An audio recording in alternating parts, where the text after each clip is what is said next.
నమస్తే, welcome to Tejaswi news. అవి విద్య నేర్పించాల్సిన సరస్వతి నిలయాల లేక చట్టాన్ని ఉల్లంఘించే రహస్య స్థావరాల? మధ్యప్రదేశ్లోని మందసౌర్ జిల్లా బడకేడి గ్రామంలో జరిగిన ఆకస్మిక తనిఖీ ఇప్పుడు దేశవ్యాప్తంగా తీవ్ర కలకలం రేపుతోంది. రాష్ట్ర బాలల హక్కుల పరిరక్షణ కమిషన్ అధికారులు ఒక్కసారిగా ఎంట్రీ ఇవ్వడంతో ఒక ముస్లిం విద్యా సంస్థ మరియు మదర్సా ముసుగులో సాగుతున్న దిగ్భ్రాంతికరమైన లీలలు బట్టబయలయ్యాయి. బాలికల భద్రతను గాలికొదిలేసిన ఈ వ్యవహారంపై ఇప్పుడు సర్వత్రా ఆగ్రహం వ్యక్తమవుతోంది. రికార్డుల్లో ఉన్నదొకటి, క్షేత్ర స్థాయిలో నడుస్తున్నది మరొకటి. బాలల హక్కుల commission chairperson doctor Nivedita Sharma నేతృత్వంలోని బృందం దారుల్ ఉలూమ్ మదర్సా, మోనియా బాలిక పాఠశాలలపై మెరుపు దాడులు చేసింది.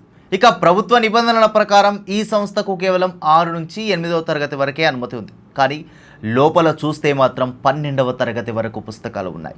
సాధారణ విద్యా బోర్డు గుర్తింపు ఉన్న ఈ స్కూల్ ఆవరణలో పెద్ద ఎత్తున దీనీ తాలిం అంటే ఇస్లామిక్ మత విద్యకు సంబంధించిన పుస్తకాలు లభించడం అనేక అనుమానాలకు తావిస్తోంది. అధికారులు పై అంతస్తులోని 10 గదులను తెరవమంటే యాజమాన్యం తాళాలు తీయకపోవడం లోపల ఏదో పెద్ద రహస్యమే దాగుందనే అనుమానాలకు బలపరుస్తోంది.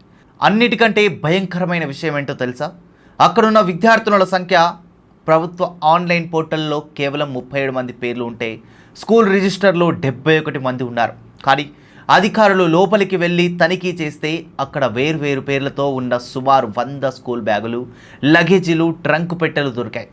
అంటే కనీసం అక్కడ 100 మంది బాలికలు నివసిస్తున్నారు. కానీ అధికారులు అడుగు పెట్టేసరికి అక్కడ ఒక్కరంటే ఒక్క బాలిక కూడా లేదు. 100 మంది మైనర్ బాలికలు ఏమైపోయారు?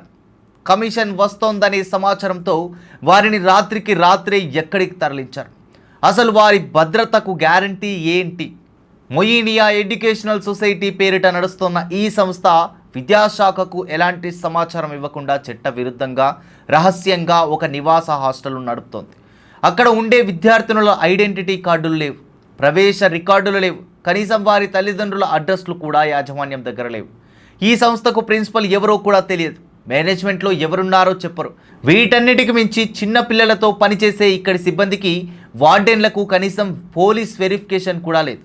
చట్టాన్ని, వ్యవస్థలను ఇంతలా బేఖాతారు చేస్తూ మైనర్ బాలికల జీవితాలతో ఆటలాడుకుంటారా అని అధికారులు ఆగ్రహం వ్యక్తం చేస్తున్నారు. ఈ దారుణ ఉల్లంఘనలపై బాలల హక్కుల కమిషన్ తీవ్రంగా స్పందించింది.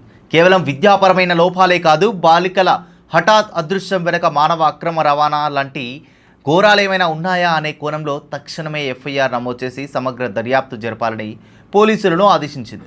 మైనర్ బాలికల రక్షణ, భద్రత విషయంలో ఎలాంటి రాజీ పడే ప్రసక్తే లేదని కమిషన్ స్పష్టం చేసింది.